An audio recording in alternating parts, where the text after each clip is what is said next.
Greetings and welcome to episode 22 of the Department of Tangents podcast. This week, a conversation with Allison Russell and JT Nero, the husband and wife team at the center of Birds of Chicago.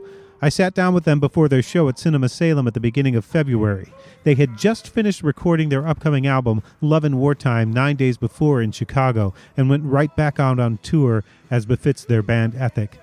They really do tour as a family, and they came to Salem with a bass player and guitarist plus a road manager, all of whom took turns amusing Ida Maeve, Allison and JT's 3-year-old daughter. You can hear her a bit on the tape, especially towards the end. The interview gives you a sense of how the band interacts on stage, JT's deadpan contrasting with Allison's effervescence. They gave a spirited, intimate performance at Cinema Salem and previewed a few tracks from the new one, including the title track, Baton Rouge, and Lodestar. To hear a bit about life on the road, working with producer Joe Henry on their last album, Real Midnight, and a bit about what the upcoming album, which has no official release date yet, sounds like. After the conversation, stick around to preview a track from comedian Jenny Zigrino's latest called Jay-Z's new album, the Jay-Z standing for Jenny Zigrino, in case you were excited about a hip-hop comedy crossover. The album will be available March 10th. And now, the Birds of Chicago. Just before we started rolling, take note, we were talking about reading Stephen King novels.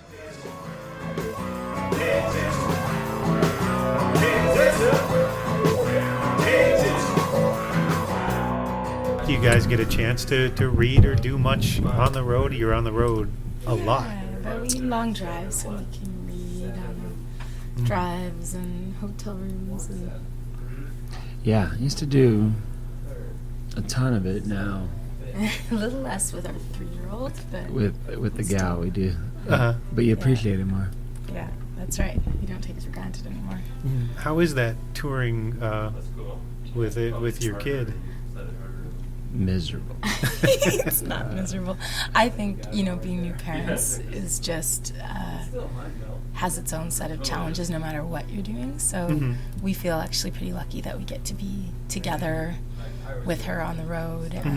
And not isolated. We have our whole kind of family of band members and lucky was the word I was looking for, not miserable. We do feel lucky. We do. We have friends who are in more traditional, well, maybe not traditional, but more kind of 9-to-5 type professions where you obviously cannot bring your child to work, and that has its whole host of sacrifices and difficulties, and I think isolation being one of the big ones. Some of my friends who are at-home moms, I think they get very isolated with their kids, and that can be hard. Whereas if we get frustrated, we can hand her off to one of her other loving adults in the van and for a couple of minutes, and that can be make all the difference. Does it make it easier to tour because you're because you're married? You're not leaving a spouse at home? Oh yeah, I definitely. We couldn't. Yeah, it would be basically impossible if we weren't, or at least to tour the way we do. I mean, we tour about 200 days a year or so. We're gone. So yeah, I mean, if we were split up for that amount of time, that'd be hard. We were long distance the first 3 years of our relationship, and that was tough. And we feel really lucky to be doing this together and with our with our child and our closest friends in the world who are part of the band. Yeah. Does it make it difficult as well? You're ever sitting across from each other at the breakfast table, silently fuming because you both you had that argument you had about the fourth chorus that you wanted in? It is always about the fourth chorus, and. Sure. I mean, it is the best thing about it is the worst thing about it. It's and it's not just us. It's those fellas over there too. I mean, we're all our downtime, all our work time. We're in close proximity, so it's sort of the challenge is to make sure that you give each other a little bit of space here and there when you can, I mean, it's an interesting. Sometimes, at least with Allie and me as a couple, we do just get along really well. Like we would, like it's the most normal thing in the world for us to just hang out. Like, and even before Ida came, we would have to remember every now and then that, it's a natural human thing to get the hell away from each other for 20 minutes and then Take once, some solo time. and it was amazing how once you did that, you came back and you're like, wow, this feels really fresh. Well, what is it, about 10 months a year that you average? Yeah. And then you averaged since 2012 or 2013? When did 2013 was when we started touring Really in seriously. earnest. Yeah. Well, so what do you do for a vacation? We don't really take vacations. Washington Island, I suppose. Yeah, right? I mean, we have That's little pockets, and usually it's just about catching up with family Yeah. and lying low and. Yeah. I mean, Um, sometimes because of we my have- family in Canada, but we're very close with JT's family, and in the summers we like to, when we have downtime, go to Washington Island, which is where his parents have retired to. It's this little tiny, like 700 people year round, maybe. not even. Not even that many. 400. It swells a little bit in the summer with kind of summer folk. And but it's in Door County, Wisconsin, on Lake Michigan, and it's really, nobody locks their doors, and there's little like bands of kids on bikes doing their thing, and it's sort of idyllic and lovely. Everybody steals shit from each other. But it's kind of a friendly thing. Schoolhouse Beach. But everybody kids, knows who did it. Everybody, yeah. It's Just so like, it keeps things these guys, lively. yeah. Todd, bring it back. There's Y'all know 400 you of us got here. it. You can't not. It's like, you ever seen Nobody's Fool? The Paul Newman. movie? Where he Yeah. kept stealing Bruce Willis's snowplow or snowblower. Yeah, wow. Everybody knows God. where it is. I haven't seen it.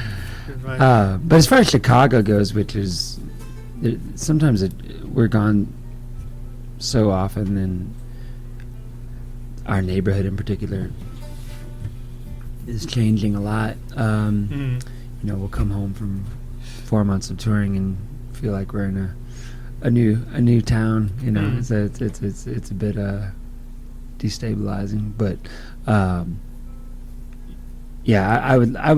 I would like to be able to like maybe get to a place where we could put a solid month in Chicago. I do miss it. It was sort of the wellspring for a lot of just my writing and the energy. So sometimes I wish I could kind of re-immerse myself in it in a way. But what was the scene that you were in Chicago? Was it sort of the Bloodshot sort of scene? That was not so much. I mean, certainly to a degree. I mean, we knew people that were friends with that. By the time I think that I was making the scene per se, I feel like the Bloodshot electricity had dimmed just a little bit. But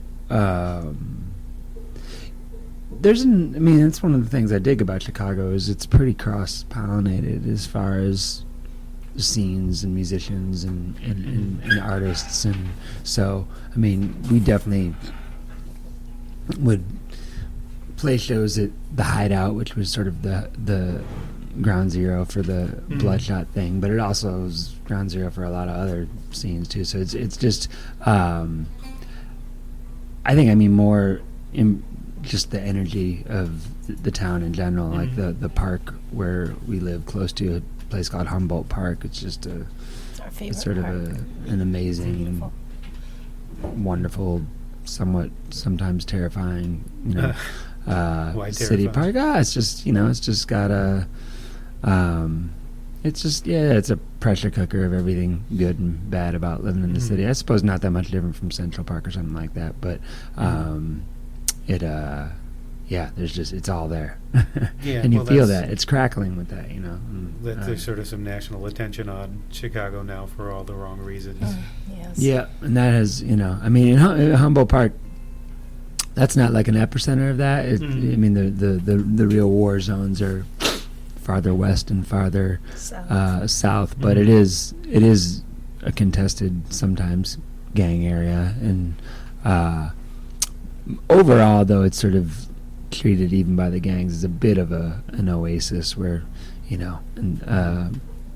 where people take it easy on each other to a degree. Mhm. I mean that's not always true, but That gives me a vision of gang members sort of skipping and playing hopscotch together in a park somewhere. well, hold on to that Guys, vision. take it easy here. This is the park, man. Hold on to that vision. So, what was the It's my scene? dream. What was the scene in Montreal like that you came? I don't really know if you mean the music scene, Yeah. because I grew up there, but I was closeted as a musician until I moved to Vancouver Mhm. when I was 17, going on 18. So, I mean, Montreal is my favorite city in the world, and I miss Mhm. it a lot, and I always think that we'll probably spend some time there in the near future. But I was never in the music scene there, so I'm kind of, it really... She left when she was 17. Yeah, I left when I was 17. I had done a year of college and was sort of not knowing what to do with myself, and had an offer of a ride across the country and a place to Mhm. stay in Vancouver, so I just sort of decided to go for it because I hadn't seen anything of my own country. And and I ended up thinking I was going to stay a month in Vancouver, and it was 9 years later before I left. So Uh-huh. And did you immerse yourself in that scene? I Was did. that more Yeah, that's where I the started scene? playing music. My aunt Janet Russell is a really beautiful singer-songwriter, and she had a whole kind of crew of musicians that she was part of that welcomed me very kindly, and I kind of cut my teeth playing with some of her friends, and doing That's all awesome. kinds of strange things, like writing French lyrics for Django Reinhardt tunes for a group of guys who were Django Reinhardt enthusiasts who had a band called the Hot Club of Mars, and stuff like that. I got paid by the NDP to sing the national anthem in French and English at one of their conventions, and that was like my first ever paid gig, which was very exciting. Getting paid $350 to sing one song, I couldn't believe it. But, Am I the only yeah. person that the phrase "cut my teeth" it always makes me wince inside, like it hurts? Oh, interesting. I think of it as like It's like close to like teeth on paper or something for me. When interesting. I'm sorry. actually I imagine. didn't mean to make you cringe. You don't have to apologize. I've always Well, it assumed it comes- just I comes imagine from teeth being- like babies cutting I know. your teeth and then Well, it's- going to the next. I know. It's their adult like, teeth coming Yeah, in. Right? adult teeth. Totally, coming but in, that's not yeah. the image. I imagine, like I see, I feel what I feel. My nervous system feels teeth. Nails on teeth, chalkboard. teeth being shaved. Actually, that's what it gets. Okay, That's what it gets down to. horrifying, Well, yeah. the first place Never that gonna I use that expression again. the first place I read that expression was when I was a kid, when I used to collect GI Joes. On the back, they had these little cards that gave you, told you their history and personality. Yeah. And there was, there was a pilot for one of their planes and it used that phrase. He cut his teeth in this place or that place, and That's hilarious. I was probably 9 or 10. That sounds like the most painful. Yes. Is that a Ever. thing? Yes. Is that a ritual that when you join this band of pilots, they literally someone cuts your teeth, or you have to do? Is it some sort of? It wasn't until Later. years and years later that I. That was actually like a cut That's so a cut weird. scene from Top Gun. It was like a very homoerotic locker scene where they're holding him down and shaving his teeth. I think I don't know if you've seen that. That's But very. I could imagine that would be very erotic, as opposed to the homoerotic beach scene or the. Homoerotic. it's chock The full of only it. thing I liked about that movie was Goose. And Goose then is great. I'm not gonna lie to you. I think I paid to see that movie at least twice in whatever summer that came out. But it's one that you get embarrassed about liking pretty quickly.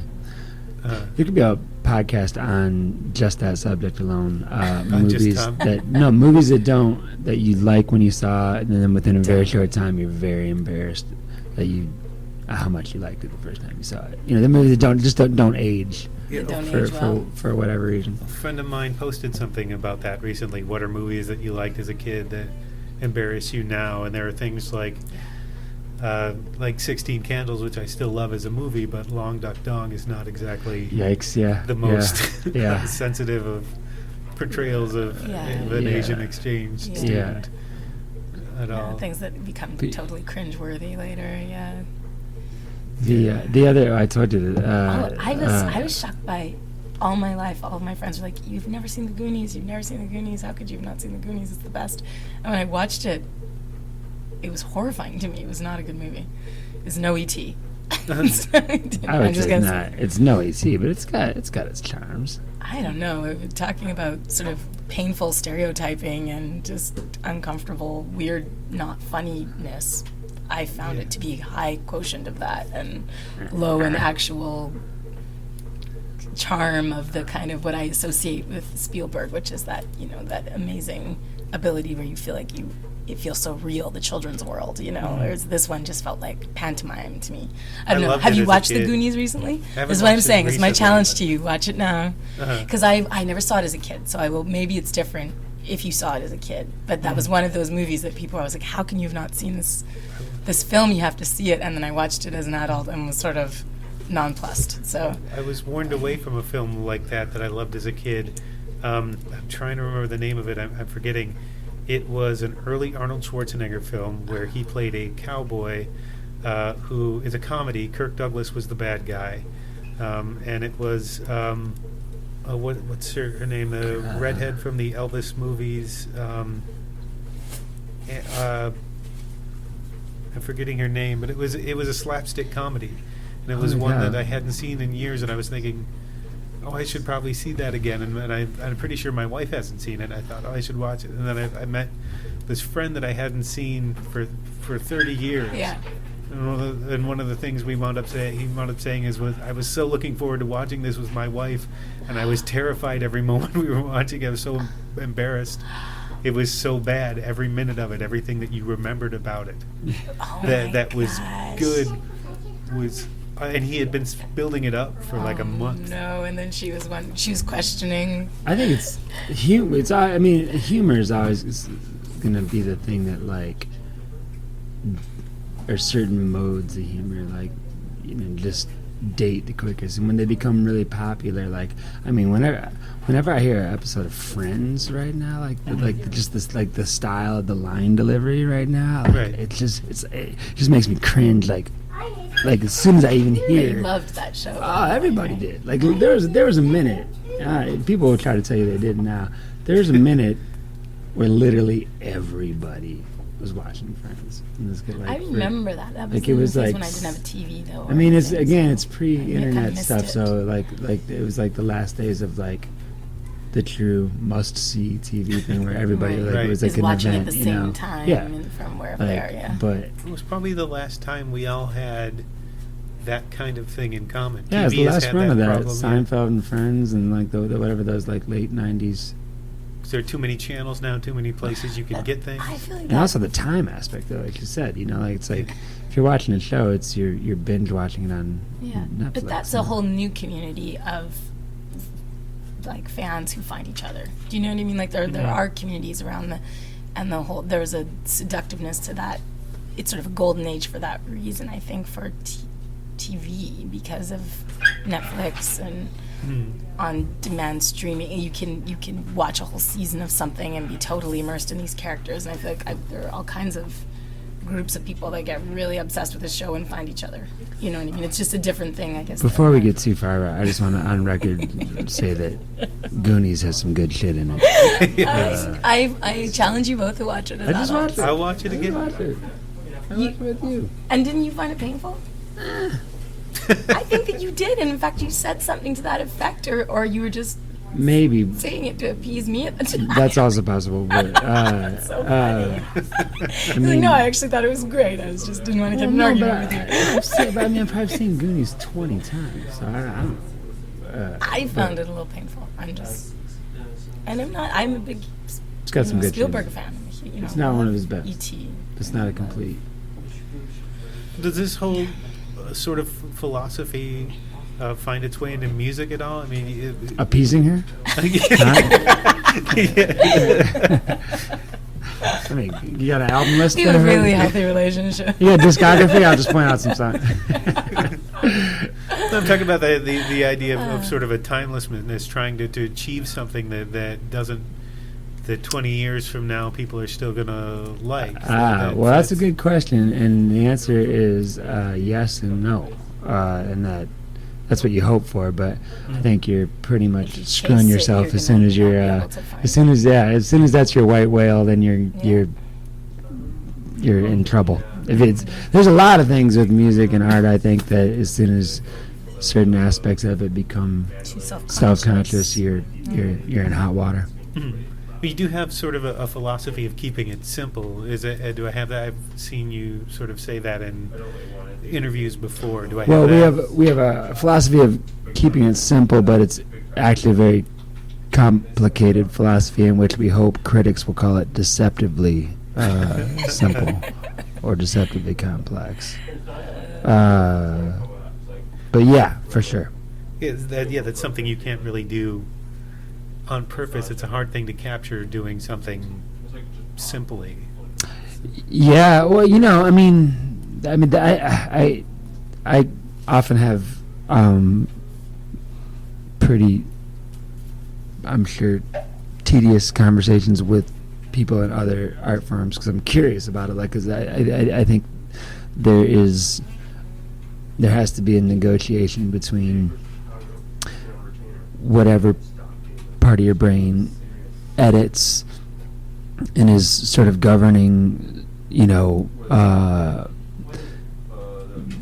checks and balances of making good art that doesn't say tread too far into one territory, or there is a time that part of your brain has to be fired on, but there really is a time when, at least on a conscious level, it's got to be out of the room, and I'm sure that comes up in all art making in different ways. There's the time that you're tapping into whatever is fairly raw and needs to get out, but well, I mean, you still want to grow as a musician too, and how do you promulgate that? You can't say, well, this is the album I'm going to grow on. Right, yeah, no, that's exactly right. I mean, you can have some loose things where, I'll give you an example of the album we just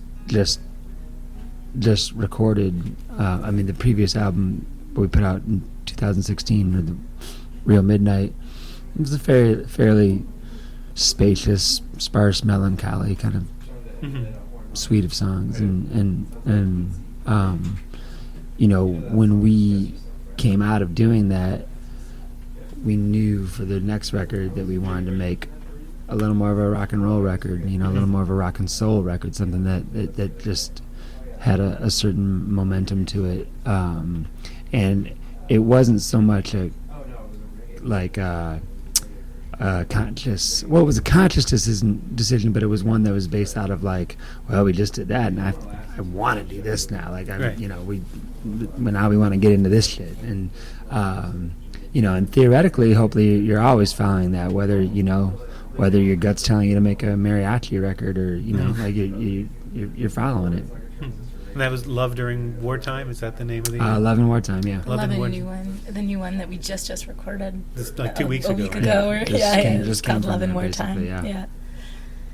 January 21st through 24th we recorded. Is it done? Is that the whole record? All the tracking is tracked. done. It's not mixed yet or mastered yet or any of that. Or we're still kind of bouncing back and forth sequences between each other, and trying to figure out the order of songs, which is so intensely important to us, and to the average listener probably means absolutely nothing because they're listening to it on, streaming one song here or there, or whatever they're doing. Right, but to us, it's still so crucial. Yeah, there's people buying.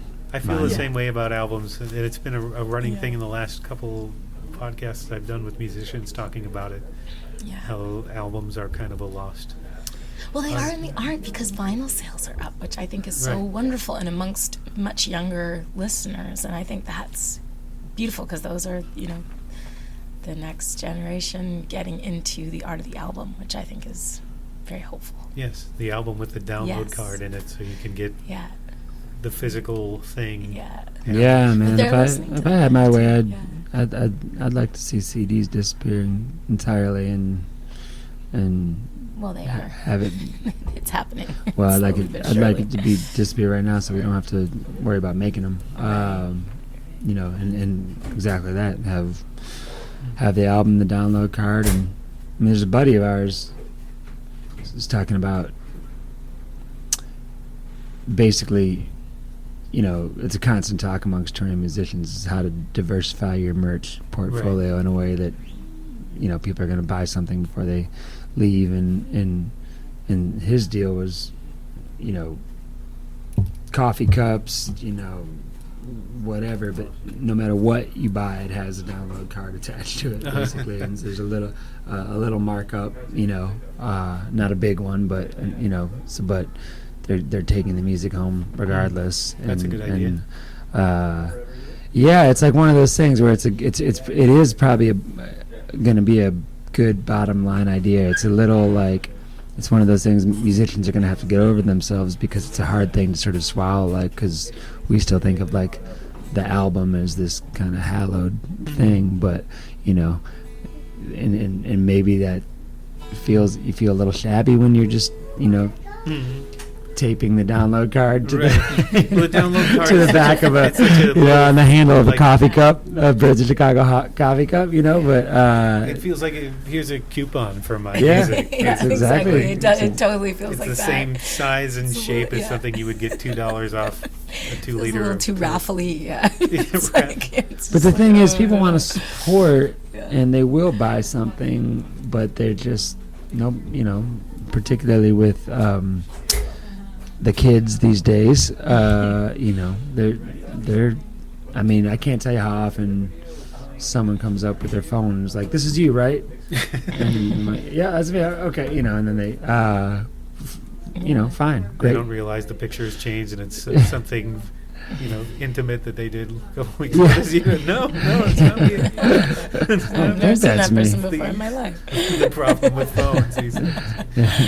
But I want to go back quickly. How did you, to the current album, how did you come to work with Joe Henry? He was just at the top of our list, Big fans of his work, yeah. and so we started kind of. I mean, it started with us kind of playing our own game of like 6 degrees of Joe Henry, like what were our channels to him, and we had a Really? couple, and then one really stepped into the forefront. Rhiannon Giddens of the Carolina Chocolate Drops, and And now solo And fame, now and just- she's on Nashville tonight. that's right. She's on the cast of Nashville She's now. on the cast in Nashville, and one of the new episodes is airing tonight with her in it. Which is very exciting to me. She's a very dear friend, and yeah, she's been a real she had champion. made a record with Joe and her band, the Chocolate Drops, had, and he had used her on a couple of things, the Alan Toussaint project, and Yeah, anyway, worked so together, she had sort of taken us under her wing and had brought us out on tour, opening for them, and took a kind of really sweet, like, proprietary interest in like what we were doing next and what, and that she sat us down one night and was like, "So you got a new record ready? I know you do. Like, who do you want to produce it?" And I was sort of stammering, like, "Well, I really like, you know, Joe." And she's like, I'm having dinner with him 2 days, and got an email from her recommendation got an was email enough to from make Joe him listen to tracks we had sent him. 3 days and later. he liked it, and that He has a kind of presence that there. might be, that seems both very easygoing and intimidating at the same time. I mean, when you're in a room with him, he couldn't be farther from intimidating. He's just a very, very busy guy. Yeah. And so he's very gracious, though. He wrote, when we first emailed him, he wrote a very gracious reply, sort of saying, "Well, I'll try and listen to this at some point," but it's, you know, he was very honest as well. Just, you know, gets inundated with requests and things like that. So yeah, it was great of Rhiannon to do that, and that was enough for him to. He has a tremendous amount of respect for her and her musical judgment, so it was enough to make him listen to the tracks we'd sent, and then he ended up connecting with it, and yeah, it all worked out. We somehow had this window of time that worked aligned perfectly, and it all we ended up being. We feel very, very grateful for having the experience of working in his Garfield House studio, because we were, for 10 years, he and Ryan Freeland and their kind of family of musicians, Jay Bellerose, and made records there with different people, like Solomon Burke and Bonnie Raitt and all kinds of people have been through there, and they were selling the house the weekend that we recorded our record, so we were the last band or artist to ever get to record there with them, and that felt really special. And it was also really sad because they were, that had been their family home for 10 years as well, so it was quite, sort of poignant and lovely and sad at the same time. Did he add anything to the sound or do anything to the way you worked with him to bring anything out that you maybe didn't think was there, or was? Well, I mean, there's a couple of things. I think just from a sonic level, it's not necessarily about a Joe Henry sound. In fact, he would tell you it's the opposite of that. He just wants to capture the band in as relaxed and communicative, firing on all cylinders form as he can. So he has sort of, that's probably his most the first among his geniuses is that he's able to sort of get you to forget that you're making a record and you're just down in that basement and you're just making music, and so that's easy to say, but it's so, anyone that's ever tried to make a record, it's a very difficult place to get to, and his engineer Ryan Freeland is just a genius. Yeah, just worth studying on his own. He's a very self-effacing dude, but he's just in terms of the way he records and what he's able to capture, that allows you to sort of play and not think about it. They're quite a team. That's the other. Ryan records absolutely everything, and several of the songs that made the album ended up being what we thought was like a practice run through. That he records everything, and then we do maybe 2 or 3 takes, and Joe would be like, "Let's listen to that practice run through." That's it right there. Basements seem to be fairly conducive to that sort of thing too. The basement tapes in Exile on Main Street. Yeah, he records in a basement. It seems to do. There's a psychological aspect there too. You're getting out, you're getting away. There's it's like a little closed off community down there. Yeah. And it was a really, for us, unique experience of, we have our family musicians, but we were playing with Jay Belrose and Patrick Warren, who are part of Joe's family musicians, for the first time. And that was we were a little bit apprehensive of that going in. And Joe was also very much a proponent of not working the songs to death before you get into the studio. He wants them to be quite fresh. So we did not much rehearsal or anything. It was per his request, and just sort of trusted him and trusted that process, and it ended up being really, really magically connected somehow, and really. I don't think we could have made Love in Wartime the way we just did in 4 days had we not had that experience, kind of with that master's class with Joe and Ryan. Did you bring all the songs in done, or did you?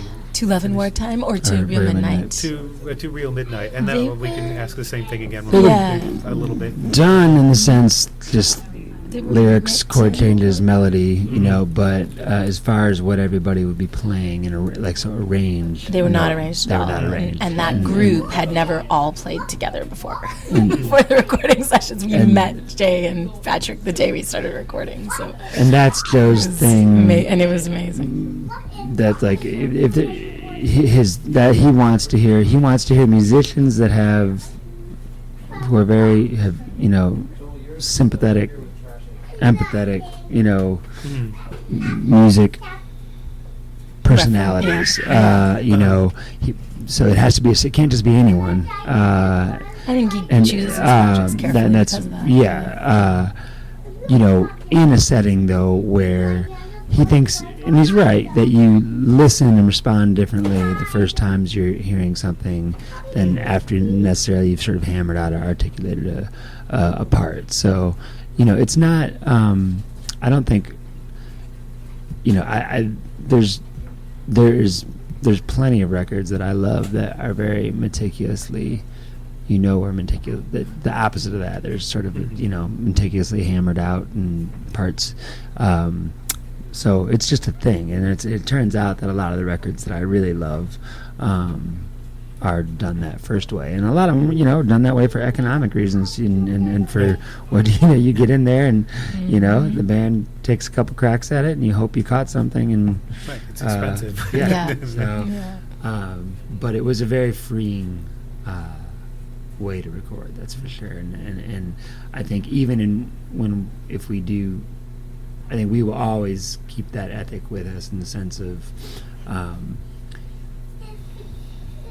play the song a few times, and if one of those takes didn't feel good, then maybe you should move on to another song. That's the Neil Young Crazy Horse way, right? They would never play anything more than 3 times. Yeah. And if they didn't get in 3 times, it's like, not for this record.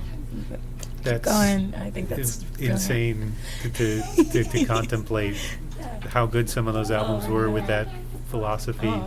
I think that's why they're so good. I do, in the way that they are. And as JT said, of course there are other ways to do it, and I'm not denigrating those other ways. It's just there's something about as JT said, there's just we had an affinity to that already, and then that just kind of if you have fostered it. If you have unending takes and unending chances to do it, I mean, that opens up to a very specific kind of madness. You can, yes. That's. I'm not even really that interested in ever going down that road. For me personally, that's my that's like a form of sort of like a early level hell or something. Like I just don't. I have no. I had an early on recording experience with. Someone who was a perfectionist about the recording and did take after take after take, and I discovered in that process that was not the way I wanted to work. Somewhat ironically, or I guess fittingly more than ironically, letting go seems to have been a theme on the album. Letting go, and there's also a lot of sort of repeated imagery of hounds and wolves at the door. Was there anything specific that any specific mood or anything that you were writing, a place you were writing from? I was attacked by a pack of feral. Well, we've just become parents, and as much joy and love as that brings you, it brings an equal amount of terror and realization of the uncertainty of the world and all of that. So I think there's definitely... What's the Australian The Dingo Took My Baby movie from the 80s? Cry in the Dark, is it? Is that Meryl Streep? Yeah, Meryl Streep. Is it Cry in the Dark? Is that what it is? The dingo stole my... you were just watching that a lot. just happened to see that a bunch. You listen really closely in the mix to Remember Wild Horses, that you can hear her in the background just saying... I don't know. Dingo took my baby. I don't know why I didn't think that. You can hear Beavis and Butthead doing the same thing. It definitely should have been a hidden track. I don't know why that didn't occur to me. That'll be on the next album. Now you have to record. You have to specifically write a song called "Dingo Took My Baby." The hidden track. But yeah, I mean, what Ali was saying, seriously, when your joy gets intensified, the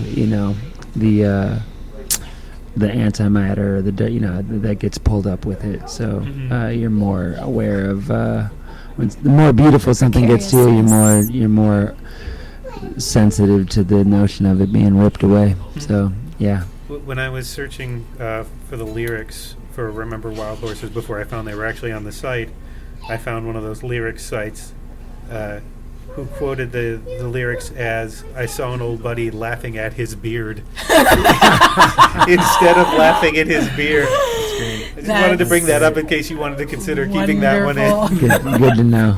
That'll be the Weird Al version of the song. It's such a wonderfully odd Because a beard is something you can't obviously see on your own face, so you'd actually have to be trying really hard to sort of look at it and laugh. It was just a wonderful image. Usually we use my father as like this, not fact checker, but like if there's something like, you want to know if there's like pitfall lyrics for that to happen, and my father famously mishears everything, so you just kind of sing in the songs and then see what he spits back at, what his computer spits back at you, and you can see if you can find some. But that's a good one. Laughing at his beard. You ever changed a lyric based on what he thinks it is? No, but you may try to change the phrasing a little bit so they can actually hear what you are saying. You should do, there's another hidden track for you, the karaoke of your father sing what he thinks the lyrics to your songs are. That would actually be He'd have to be wonderful. secretly taped, but yeah. You don't think he'd do it? So you said that the new album is a much more rock and roll album. How much more rock and roll are... I mean, it's not like I think Nirvana's in Norwegian. utero. It's not kind of a black metal vibe. We did record it at Steve Albini's place. Yeah, we did it at Electrical Audio, which is where a lot of that great rock and roll from the 90s was recorded. Our drummer, Nick, was very excited to be in the throne room that Dave Grohl inhabited. Dave Grohl had inhabited. Was that the old Sound City place? Electrical Audio. Well, Is that what that is? Yeah. I don't know if was it called Sound City before? I think he built it. I think Steve Albini built it, and it's absolutely beautiful space. It's really with not Nevermind, but In Utero. Oh, In Utero. Okay. Yeah. And as the story goes, they went to that place because I think Cobain was really not happy with how sort of the slight commercial sheen on Nevermind, and he wanted In Utero to sound more abrasive and Albini was the guy for that. it's a really special place, the studio staff. But there, the reason why we went there is it just has a really great live room and a great setup for making records essentially live. And we did. But Luther Dickinson co-produced. He did, yeah. We love Luther, and I mean, it's to me, it's maybe even just a. I mean, when we play live, we're always kind of, we always like to have our cake and eat it too, as far as your kind of quieter, more listening room friendly moments, and then we like to rave it up a bit too. So it's all in our our everyday vernacular, but in general, it just we wanted to make something that grooved a little more, and I think that if there was a working, we made a very somber record in the happiest year of our lives, and in Real Midnight, and just culturally, this is a pretty dark year, and we didn't feel like we'd be doing anyone a service by heaping any more darkness. So we want to give we want things, we want to give people a bit of a tonic, and so it's I was digging into some of those great early 70s kind of concept soul records. I mean, obvious ones like What's Going On, and where there's kind of threads between songs and they bleed into each other, and so a bit of that happening. I was told it's a timely record as well. We'll find out. Do you feel that it's a timely record? It feels timely. I mean, It felt really wonderful recording and playing together, and I don't know, it felt renewing and hopeful to me. I've been sort of down a bit of a rabbit hole lately, and so it was restorative. It's for a us record to about make it love, anyway, so hopefully it will it's like little positive for some people hearing it. It's about little covenants of love between people, and that's a basic theme. Is that stuff? Little ripples. Did you collaborate any differently on this album than on previous albums? I mean, our tribe of musicians that we have. We've been growing together over the last 3 years, and so I think that was an unprecedented. The guys just all came up with such beautiful stuff for this record, and that was very much collaborative. JT wrote the whole album this time, which is a bit of a departure. Usually I'll contribute a couple songs here or there, but this album just sort of felt very complete as this cycle of songs, and we all just really connected with the songs as well, so we kind of made them our own collectively, and the guys just did absolutely beautiful work. We always do that. It just felt, to me, that kind of the collaborative arranging everything together felt satisfying and sort of matured in a new way for me, as the way we've been growing together as a band the last 3 years with our drummer Nick Chambers and Joel Schwartz, and our Joel Schwartz, who's been playing guitar with us for the last 2.5 years now, is that right? 2.5, 3 years almost, and Dan Abuabsi, who's been playing with JT and Drew's brother. Well, they grew up together in Toledo, so that was the first time those two have recorded together, and they're kind of our. It just felt like the family was united and really communicating well and really playing to each other's strengths. And it was, for me, the most kind of euphoric, uplifting, making a record together with people I trust 100%, and that's a huge luxury. We started on Inauguration Day, so we didn't have to dig around for symbolic feelings, we felt like we were, as far as the good that we can do, we felt like we were doing it. Is the personal chemistry between you separate from the musical chemistry? Are those two things entwined? I think they're entwined. I don't think they can be separated really for us. I mean, I think we haven't tried to separate. We haven't tried to. I'd imagine that would be difficult. Yeah. No, I feel like the musical chemistry is the reason probably that we became involved romantically. The musical chemistry came first, and in fact is so precious to us that we were quite apprehensive of messing it up by getting into a romantic relationship with each other, because it's so rare. I mean, that sounds sort of awful, but musical chemistry is very rare like that, and we were more protective of that than the idea of being a couple, and the being a couple part just was sort of inevitably we had to stop. Sort of pushing against the river. You just sort of went with it. Yeah. A mighty wind situation where you're not sure if you're going to get together at the end. And is he going to give her the rose or not? Brother, they are all mighty wind situations. It's all mighty wind all the time. Those are movies that stand up to the test of time. Oh my gosh. Those just Best in Show is one of the funniest movies of all time, still to me. Oh, yes. All the Christopher Guest. Hard to pick a favorite. It is hard to pick a favorite. Mighty Wind is wonderful. Mighty Wind is so painful because there's so many things that you recognize that you're like, oh, that's painful. Yes. The folk version of Spinal Tap.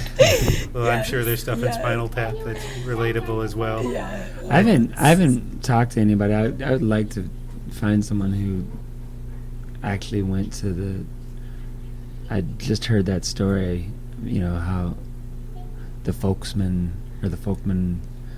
literally opened for Spinal Tap on their arena. Like, they actually did a real arena tour because they were so huge when they moved. That was amazing. They would go out and get booed off the stage every night, and people didn't know. Well, on their special, they played in the lobby. Yeah, didn't know it was them. It was them playing out in the lobby as the Folksmen. I didn't know that. Was people, I don't know if it was arranged that people would try to ignore them as they walked by, but nobody really... That is so brilliant. They're fairly recognizable. Yeah. So Harry Shearer had the big beard and everything. Yeah. Oh, that is hilarious. So I know your food's getting cold, so I have one more quick question. Sure. What does this look like for you in 5, 6, 7 years? touring and making music and having a family? I'll just be a little bit more hunched over this microphone when I'm talking to you on, but pretty much besides that, the same thing. We want to keep touring. We are, we have been talking about what we're going to do for Ida has just turned 3, so we have a kind of a little grace period before we have to start really making an adjustment for school for her and that sort of thing. We may, so we had a meeting where we decided that to make a shitload of money this year, because that Good meeting. when we Good do meeting. that, that was a great meeting. Yeah. that'll give us a little more options as far as if we want to cut back to like touring 6 months a year instead of 9. And I things do like have a that, so. fantasy of a traveling homeschool as all the bandmates start producing children. We're the only ones who've produced a child so far. Right. But yeah, I do have a fantasy of like a traveling Montessori homeschool on a bus, on a solar-powered electric bus. I have some really realistic ideas. Like the bus from the Muppets. Yes, completely. That's my fantasy. The but Electric Mayhem bus. probably more realistically, we will get to the point where we're maybe cutting back the touring to, say, 6 months of the year, and maybe I'll weekend warrior a few of the things and not, we'll sort of work around. Ida's loves being with other kids, so I want her to have that experience of, we might. She's talking about dinosaurs. She's so obsessed with the Mesozoic, all Triassic, Jurassic, Cretaceous, anything from those periods. She is into it. We've been going to the Field Museum every day when we're home in Chicago, and we're gonna have a couple days off in DC, so we're gonna go see some dinosaurs at the Smithsonian, right? Because we're going to be in DC, where they have so many amazing national museums that we can go check out. Well, thanks for doing the interview. I appreciate it. Is the new album later this year sometime? Yes, Okay. yeah. We'll keep man. you posted. All right, thank you. Yeah. I'm sorry to keep you No, from no, the Thai it's a good food. time. Appreciate it. Thank you. It's you, lovely to Thank meet you. Thank you. Chat with you. Can't believe it took that long for her to come over here. Hell to the hell isn't always a trend. Thanks again to Allison and Jay, Birds of Chicago, for the interview. Find their tour schedule and look for their albums at birdsofchicago.com. The upcoming album is Love in Wartime, and again, no release date on that, but keep tabs on Facebook and Twitter. Also, thanks to the staff of Cinema Salem for helping me to get this interview done. They're a terrific independent theater, and if you live or work in the Salem area, do check them out. And now, a track from comedian Jenny Zigrino's latest, Jay-Z's new album. You may have seen Zigrino in Bad Santa 2 over the holidays or on shows like At Midnight. Covering the comedy scene for the Boston Globe, I was lucky enough to see Zigrino on her way up, and I'm happy to hear her new album, which comes out March 10th. You can find out more about her at jennyzigrino.com, JennyZigrino.com. This is Zigrino's take on country music and Winston Churchill's diary. Please enjoy. I used to be a big country music fan. Not anymore. Do you guys like country music? Yes. Grow the fuck up. It's terrible. It really is. Because the guy is always evil to whoever he's singing about, right? Like, he'll be singing about how much he loves his lady. And he's like, I got a woman. Isn't she cute? I like to watch her in the kitchen making me soup. But I don't know about no woman's suffrage. All I know is I like her booty hanging out the fridge. Now I got a woman, she loves to cook and clean. I love her so much that I've killed her hopes and dreams. And later on, we're gonna make a baby. And my truck is made out of beer. That's every country song.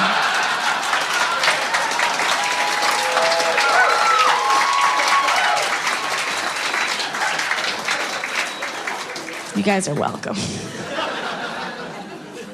I used to also love this band. They're pretty underground. I listen to pretty cool underground music.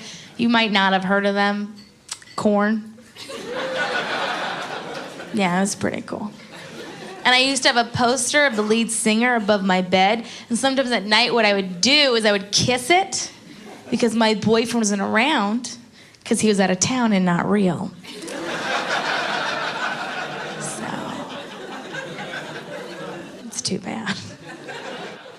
I was listening to NPR recently, and they were reading Winston Churchill's diary on the air, which kind of got me scared because it's like, if I get famous enough, when I die, they can read my diary.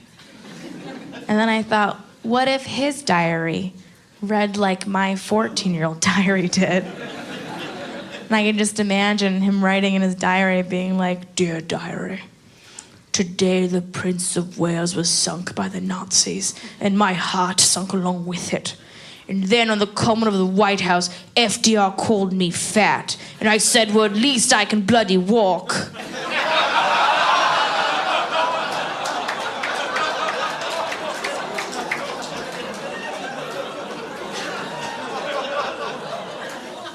Polio, that's a child's disease. At least I have real diseases like alcoholism and sleeping with prostitutes.